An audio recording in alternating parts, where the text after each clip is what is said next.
Let's talk about one of Chinese martial arts' biggest elephants in the room. Something that I think is a huge problem in the Chinese martial art community, and yet something that, quite frankly, nobody ever talks about. And that is the exploitative practices of certain martial art teachers. This is something that is not unique to China, it's not unique to Asia, it's something I see happening in the West quite a lot as well. But I also want to say that this is not all Chinese martial art teachers. This is a small minority, but it's enough that it's a problem, and it's something that I think we need to address. Now, I'm going to go over a few different kind of methods of exploitation that I've seen in my years doing Chinese martial arts in all different countries, and things that I've encountered both personally as well as things that people I know have encountered, things that people have discussed on forums, but overall it's not something that I think has ever been properly addressed. So the first thing, and one I think is kind of one of the worst methods of exploitation, is this thing where teachers they'll begin to teach you. It will seem, the tuition fee will be fair, the price will be reasonable, you'll commit to training for enough of a period of time to have absorbed a certain amount of the system, and then suddenly out of nowhere, if you want to continue your training, if you want to get further, you need to pay an exorbitant amount of money. Sometimes there may be certain secret forms that have never been shown before, that if you want to complete the system, you have to pay X amount of money to get them, which is a lot more than what you were paying before. It may be some sort of secret techniques. Maybe they were deliberately withholding applications of the forms. Maybe they were deliberately keeping back certain key partner drills that will help you to bridge the gap between form and fighting. Maybe there's some form of qigong, neigong, some certain body mechanics, methods of fajin. It really can be anything. It might even just be doing the Bisha Ceremony, to be able to gain formal recognition as a disciple of someone. But it's overall what it is this practice of not being transparent with a student, kind of enticing them in, getting them to commit to learning, and then waiting until they're already kind of at the point of no return, where it's like they've already invested, so much time, energy, money, dedication to the art, that you've put them in a position where they pretty much either quit and give up everything and have to go and find another teacher and start the entire process again, or they hand over money which they potentially can't afford. This is something that has happened to people that I know here in China, and it's put them in a very uncomfortable position, because in a couple of cases it's been people who have come and moved out to China specifically to train with a particular teacher. Their entire life here in China is only for training, nothing else. And all of a sudden when it comes down to it, you get to a certain point and you're like, well, I can't go any further now. What am I going to do? I've just given up, several years of my life to be here. Do I continue or do I stop? So, that is honestly one of the most inexcusable and lowest forms of exploitation that I see. And how can you deal with this? How do you foresee that this is going to happen? Because in a lot of cases, everything begins pretty well. Your training is going fine, you're making good progress, you're not being asked for a large amount of money, things seem pretty decent. So, this is probably the most difficult one to prepare against. I think that there is going to be subtle clues with a teacher like that, if they make hints about, certain advanced practices while you're training. If it seems like the gong fu that they are doing or they have is is in some way different to what you're doing. If it, you know, you'll get a sort of gut feeling if you think that something is missing or not being shown. And also, like, what sort of results are you getting from your training? You know, sometimes these sorts of teachers will just deliberately withhold some key thing, some very key core concept or method that will allow you, that will just send your level up immediately. And so if you're feeling that there is, you know, some kind of key thing missing, then that's probably, you know, a good indicator that that might be going on. Yeah, this is something that happened to me personally as well. When I was training Xinyi Liuhe here in Shanghai, I trained with a few different teachers, but only a short time with each one, because I felt that this was something that I kind of got hints that this was something that these particular teachers, you know, were going to do. I remember one particular teacher who was a Hui Muslim. He'd kind of let it slip, you know, in conversation, that something about how, you know, even the Han Chinese don't get the full art. And I was thinking, well, you know, if you're Chinese and you're only going to teach, you know, you're saying that the Han Chinese are not even getting the full art, and, you know, that it's pretty much reserved for the Hui Muslims. What chance have I got as a foreigner? You know, it seemed the writing was on the wall there, so I pretty much stopped. I also remember a certain Mantis teacher I trained with for a while, before I met my main teacher, had also made a comment about how real Gong Fu has to remain in the hands of Chinese. So that was pretty obvious that there was things that he was holding back from me. You know, again, the writing was on the wall. So this is something to be aware of and something to look out for, and also to ask yourself, you know, do you want the whole system? Are you willing to, if a teacher is like this, you know, maybe you're just happy to learn half the system. Maybe you're just happy to learn bits and pieces. If so, that's fine. So, you know, you've got to ask yourself, what exactly do you want to get from it? Are you happy with just training what you're training now? Do you want the full system? And if you want the full system, you know, are you willing to suddenly cough up ridiculous amounts of money to get it? This particular practice is something that is especially prevalent in the internal martial arts circles, because you know, the way internal martial arts are, there's, you know, layers and layers of the same practice, and, you know, you never really know how many layers you're being given and how many are being withheld from you.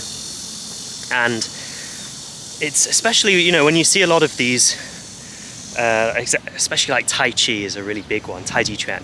When you see these people that are making a living off push hand seminars, you know, of course they're never going to give you the secret sauce, because if they give up all of their knowledge, all of their skills, if they allow you to acquire the skills that they have, then, you know, well, where's their money gone from?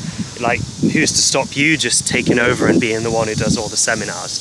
So, you know, that's another thing to look for, is, are they, when they're doing these seminars and these activities, are they really teaching tangible skill building exercises? Are they, you know, are you seeing results from what they're teaching you? Or are you just going there for the wow factor, you know, to see for yourself if they really can move me so effortlessly or whatever? If that's the case, then I feel like these teachers are probably ones that are going to engage in this kind of exploitative behavior. You know, they are going to keep you in the outer circle, and if you want to get into the inner circle, it's going to be, you know, a big financial burden, and it's something that I would personally stay away from. So for the month of August, I'm not doing any sponsorships on the channel. Instead, I've teamed up with a bunch of creators here on YouTube, headed by Mr. Beast, to raise money to try and bring clean drinking water to around 2 million people around the world. So if that's something you'd like to donate to and get involved in, go to teamwater.org. You can find out all about the project, you can find out what exactly it's trying to achieve, and you can find out how you can help. And with that, let's get back to the video. The second exploitative practice that I see a lot, and this seems to be a very big thing, particularly in North America, where form seminars are such a big popular thing.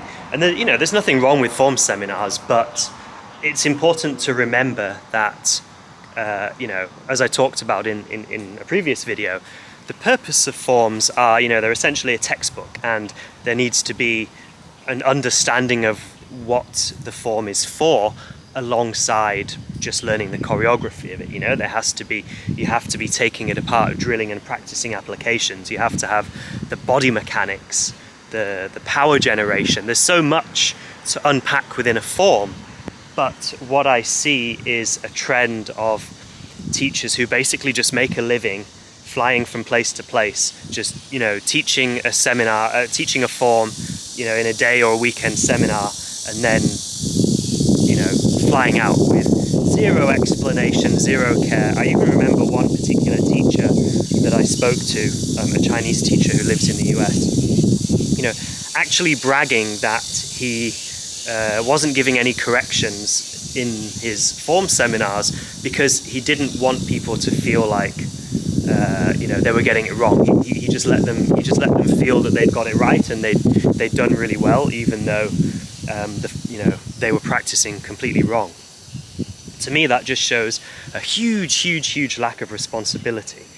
And honestly, I find that behavior very, very low, very irresponsible.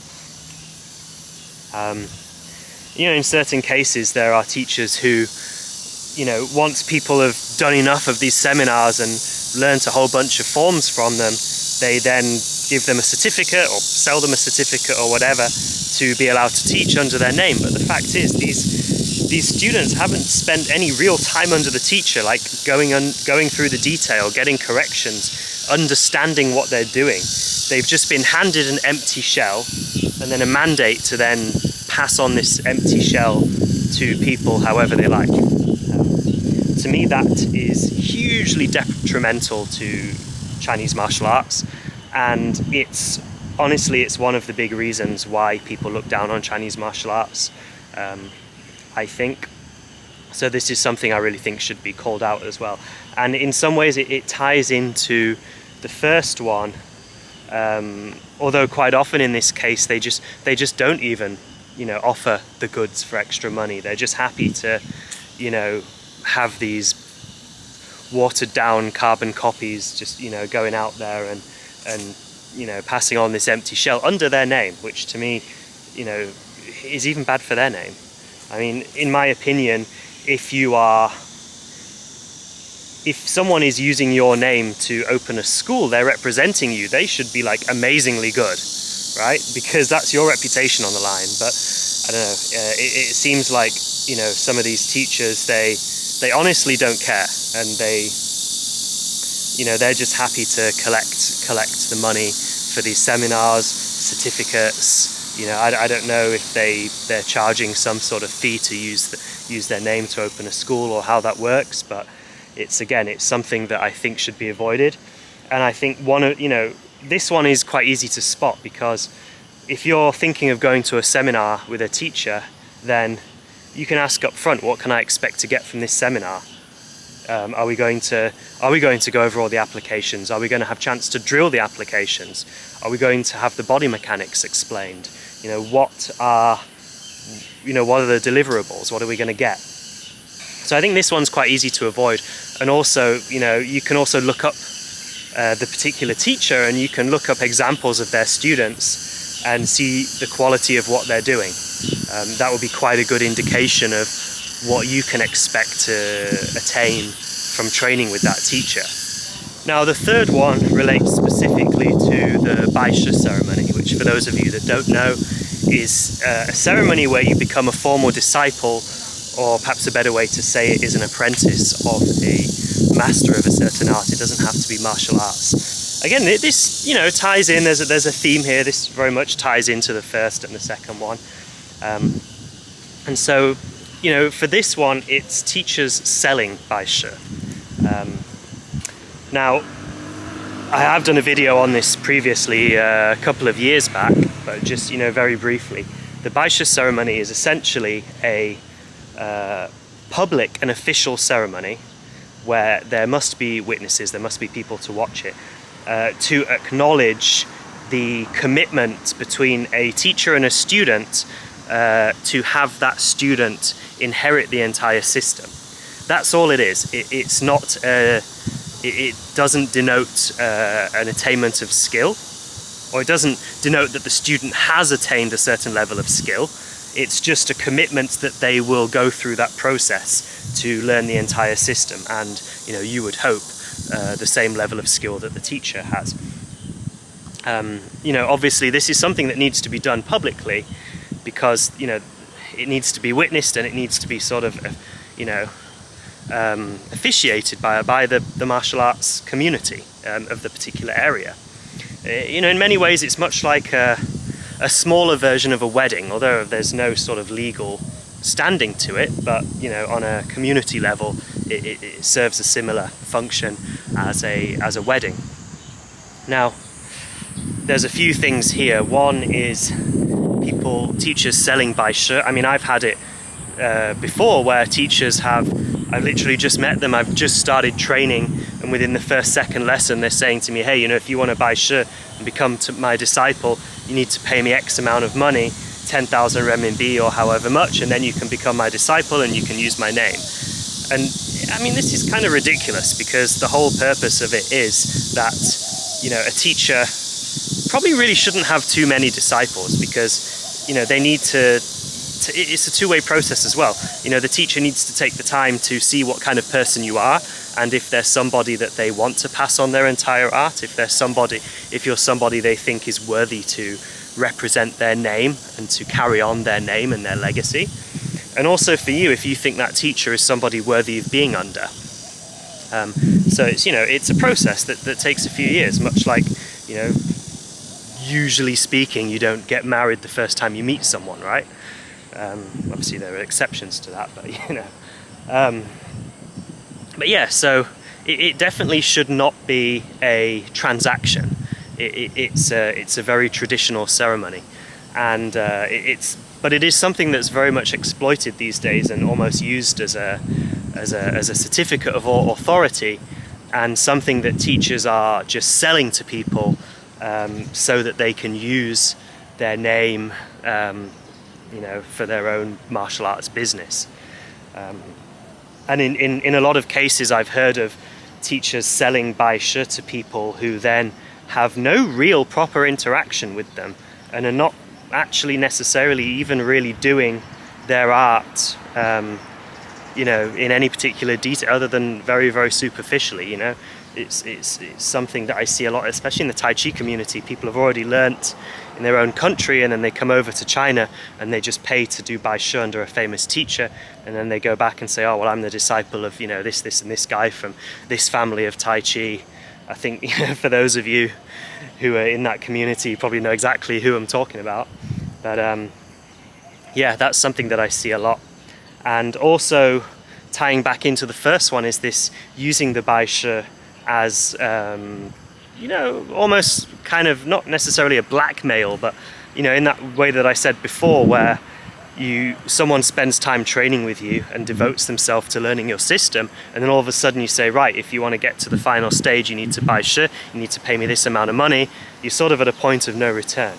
The other thing that I heard about that is to me a very, very strange concept is something called backdoor Bisher or midnight Bisher, where teachers are basically accepting a large amount of money and then doing a ceremony behind closed doors with nobody to watch, and no one to be able to verify if this ceremony even happened.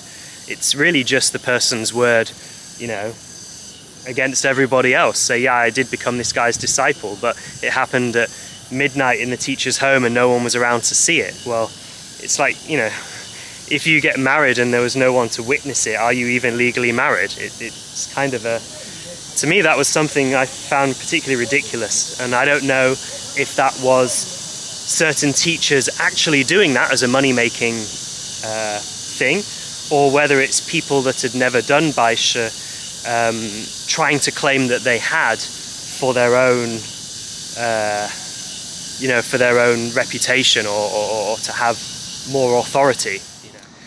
Now, the last one that I want to mention is a very, very, very strange one that I've come across. And that's, you know, teachers expecting their students to, you know, do all sorts of things that go way beyond the realm of just, you know, being a good martial arts student, you know, helping them to pay their rent, you know, running errands for them, doing their shopping for them, you know, cleaning their house. Like, to me, this sort of thing is cult-like behavior, you know? It reminds me of like some of these weird, you know, pseudo-religious cults. And it's not something that I've ever experienced directly, it's just something I've heard anecdotally happens in the martial art community in some places.